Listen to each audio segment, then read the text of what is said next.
Good evening, everyone. My name is Denberto Batuna. This topic is about stability booklet. Today, atong istoryahan kung unsang impormasyon makita sa stability booklet ug usa ka importante kini sa seafarers. Ang una natong topic kay kung unsa ang mga impormasyon nga makita sa stability booklet.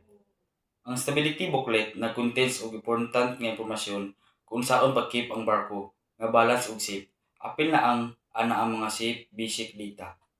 Kung apil na ang length, width, drop of discipline, sulod pod sa stability booklet ang center of gravity and buoyancy. Impormasyon ang metric height, stability limits, and stability curves of graphs. Ang loading condition of different cargo and ballast station, ang instruction for ballasting, weight and cargo distribution, ang damage stability information mao ni kung unsa ang buhaton kung mga compartments maabtan og tubig. Second topic kay kung unsa importante ang mga seafarers ang stability booklet.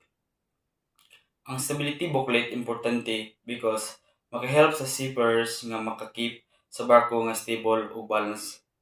Makatabang po nila milarga ang mga karga nga safe nga prevent ang sobra nga lista sa mga karga ug makagama og correct decision during loading, unloading or emergency.